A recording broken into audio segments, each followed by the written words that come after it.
this video, we're going through 5 things I wish everybody knew, or at least paid attention to, especially when starting out as a filmmaker or someone that makes videos online. My name is John, and for the past 4 years, I've used video production as a source of income, working for YouTubers, non-profit organizations, companies and brands, and also giving me the time to make YouTube videos where I can express myself. And in this video, we're going to talk about 5 things precisely that I think, or I know, are very important, and a lot of people don't really talk about them, or they do but then they neglect them eventually. So I want you to think about it like this: social media is actually in your control, not the other way around. Let me explain. I personally, or some of you might agree subjectively, that TikTok kind of wastes your time. And I'm not trying to say that you shouldn't go to TikTok. I'm getting somewhere, just wait for me. I personally feel when I open TikTok and I scroll for a while, even though it's interesting and I enjoy myself, I kind of feel this low-key emptiness when I'm done compared to when I'm on YouTube. And I feel it might just be because of the sheer amount of knowledge you gain from just one video. Now, I'm not trying to knock off applications like TikTok or IG, but I want you to think about it like this: deliberately open TikTok, not just because you're bored or something. Like, deliberately open it and try and make your feed for you. So if you want to go into video production, for instance, try to search up stuff relating to that just a couple of times on your feed, and make sure you watch them through, because you know, the more you watch something, the more they recommend it to you. Doing this, I've actually found out that my feed, anytime I open TikTok, I don't see things that make me feel drained. Do you understand what I'm saying? I still feel drained low-key, actually, but like, because the way TikTok is very, very fast-paced content that makes you very overwhelmed after a period of time. But make TikTok your source of inspiration. I think I should have started with that. Yeah, you are a product of what you consume. If what you consume is just a bunch of nonsense, then you technically be a bunch of nonsense, because you cannot produce what you don't know, or what you have not consumed. Let's put it that way. And I don't really want to go too deep into that, but then just think about it like this: when you're using social media, be deliberate about it. Have fun, obviously. I'm not saying your feed should just be A to Z, strictly what you're focusing on. Have some variance, because the variance is what adds your character to whatever craft you're doing. Do you understand what I'm saying? So I personally, I still watch a bunch of comedy, a bunch of tech, but then I still watch a bunch of filmmaking edits and stuff like that. Eventually, when I'm making content, there's a tendency that I might add a bit of humor in it, and then there's a tendency that I might end up nerding out on a piece of tech. Just remember that you are a product of what you consume. The second thing I have here is practice.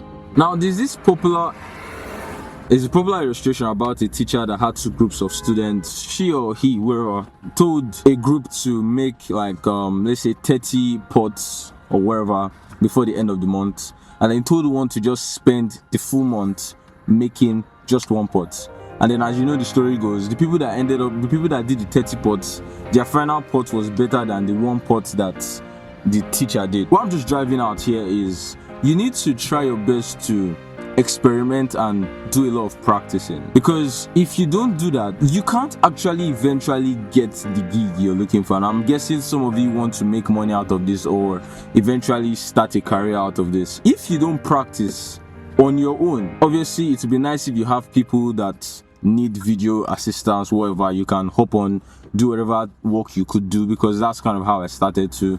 But most importantly, you need to practice the craft. If it's video editing, precisely, go outside, record something random. Just record something. Most days, most people have good phones, reasonable phones to record something. Just do that. If you don't have that, you have internet, download some stock footages online. You could pick up a YouTuber's video, download it, try and work on it, try and see, oh, this is what effect the person did. Specifically for editing, I always think about it like this: you pick up a piece of footage, you learn how to use the software, you search online, how do I use DaVinci Resolve, how do I use Premiere, how do I use CapCut, and you learn it. You use whatever material they've given you in that tutorial, you learn it, and then the next thing you need to do is to tell yourself, oh, I want to make something with another footage, or with the same footage, you want to make something else. Then you're going to inevitably encounter issues. And when you encounter those issues, what I want you to do is, you come online, you come to YouTube, you search for the tutorial, you watch it, you apply it, you do it. And you're going to do this for the rest of your career. Like, I'm dead serious. Okay, for literally the most part of your career. Because even till today, I've been doing this for 4 years, as I said earlier on. And till today, I still search up things online. Like, my YouTube feed is how to. And if you don't do that, if you're not confident, or if you don't tell yourself that, okay, I'm learning this, and you're easy on yourself, you're eventually not going to be able to progress in general. So you need to learn the habit of practicing. Like, for instance, one of the reasons why I'm recording this right now, this setting is not how I normally record my videos, but then I'm trying to practice my intro precisely. So I was trying to practice how I started my YouTube videos, the whole hook and stuff, and it might work. If you're up to this point, maybe it worked, who knows. But yeah, it's practice. The next thing I have here is use whatever you have. So I didn't say this earlier, but when I first started video production, I didn't have anything. Basically, I didn't have a camera, I didn't have a phone. All I had was like an Intel Core i5 with no GPU. It was just, and I started with Filmora, so I was on my Windows laptop. So I just got it. That time watermark was still there, so I got some footage from church, and then I just tried to make like a trailer or whatever stock footage, whatever effects I found on the application. And then when I was done with that, I was able to be like, oh, okay, I like this, I don't like this. Then after some time, I became much more confident. And then before you know it, I decided to get the paid version of the app, and I didn't pay. From that point on, I started making things. I went back to school, because this was 2020 precisely, during the whole pandemic thing. So I went back to school. I forced myself to make a video for my set. Nobody asked me to. Generally, people use PowerPoint to make like a whole presentation. But then I was like, no, I have to try and practice what I have. So I was able to borrow a camera. I'll borrow a phone from one of the staff around. And then I used that. And then one of the computers in school, I made a video on Filmora. I downloaded the application again. I made a video, and the video really gathers a lot of memory right now. It wasn't good. As a matter of fact, the video is technically shit. But the thing to note is, when you're starting out, you're going to be shit in everything. So you need, for you to be able to overcome being shit, you need to start from somewhere. And start wherever you have. There's this guy on YouTube, his name is Isaac Carlton. He made a video making a movie with an Amazon camera. And why I'm bringing this up is because some of you are like, okay, you're able to find some with the phone, blah blah blah blah. My actual phone's camera is rubbish. Now I'm going to tell you, that video, you should check it out. I'll probably drop the link somewhere, blah blah, in the description. You should check it out. The video footage was actually rubbish, but then he was able to leverage other aspects of filmmaking, like script writing, to bring the life out of that video. He was able to leverage other things like to leverage other things like editing, sound design, to be able to bring the life of that video up. So generally the video was shit. Oh my god, my batteries are all dying. The video was shit, but he was able to salvage it by utilizing other filmmaking techniques. So the long and the short is, don't be hard on yourself and make the best use of what you have. If it's a tripod you don't have, you can hook up something. Or something I used to use like my lantern lamp at that time, to prop up my phone to record videos in school. You could also do that too.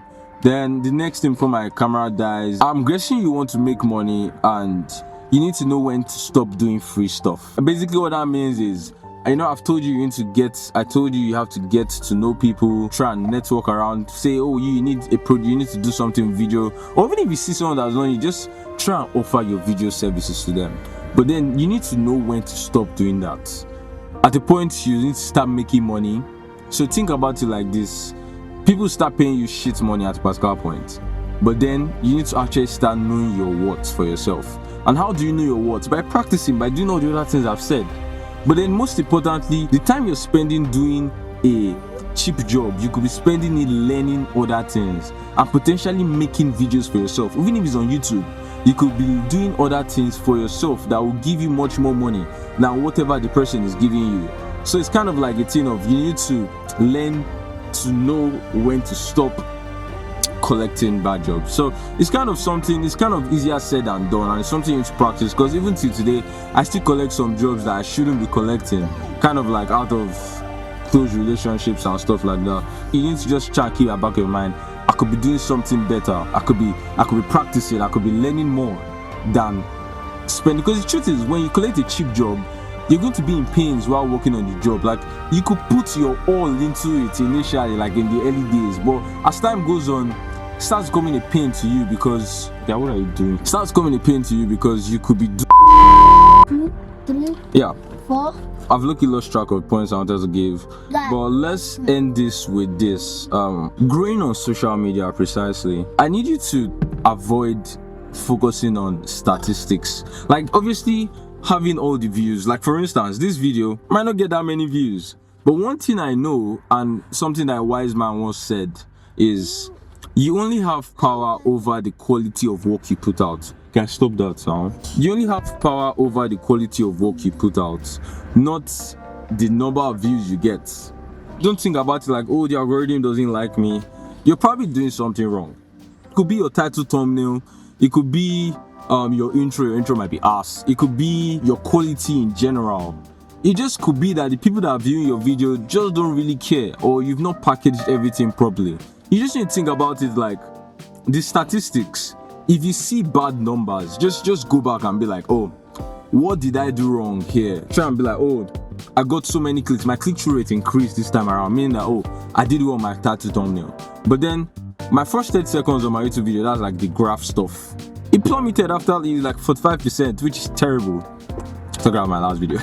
So, and then sometimes it's really annoying because you're in a situation where you feel like you've actually done the right thing. As a matter of fact, you even dubbed another creator's work word for word, and you still get very shitty results. All I just have to say to you is be patient and just use that as an opportunity to work on yourself. Now that nobody's watching you, do your work very well, so that the day that people troop into your channel or troop into your platform, you have something to show for it. There's something I also want to buttress upon, which is like a bonus point, and if you got to this point, thank you. Not all views are good views. I'm going to explain like this. Sometimes we try to do our best to get everybody to check out our channel, like, oh, hey, family and friends, go and check out my channel, I just posted this. Especially for us that are filmmakers, because it might work for people that do like vlogging and stuff like that, but for us that are filmmakers or tech related, not everybody in your family really cares about tech. So when you send them to your YouTube channel or to whatever platform by link or whatever, they end up clicking because they think, oh, let me just support my friend. They click, they watch 30 seconds, they add a view, but then it messes up your statistics in two ways. First of all, your average view duration plummets, and secondly, YouTube is confused, like, this person doesn't watch filmmaking content, why is he watching this content? And then you gather like 200 people from your contact list that don't watch your type of content normally. So they end up viewing it, and then they're like, YouTube is like, okay, what are the strings we can connect here? And then boom, after all, you just end up seeing your statistics being external. So you see all the views trooping from external, which is basically your WhatsApp or Snapchat or IG, wherever you put.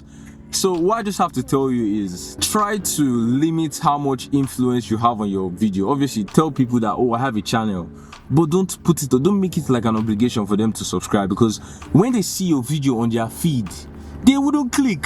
And that's going to mess it up, because YouTube is like, oh, you have 500 subscribers, but out of the 500, 400 saw it on their feed, and only 10 decided to watch. So what's the point? And it's kind of like something I'm going through right now, which is at an initial point, I didn't even know that was a bad thing. So I just like, okay, I told my friend, I didn't necessarily force them, but like, I just normally, like, you help your friend, you subscribe, things like that. But then recently, in the past, like, let's say 4-5 months, I realized that might not have been the best option.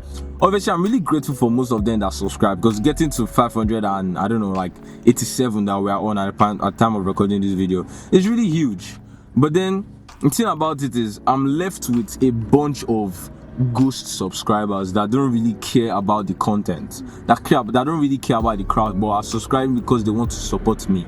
Do you understand? I'm ratchet about that again. So just think about that.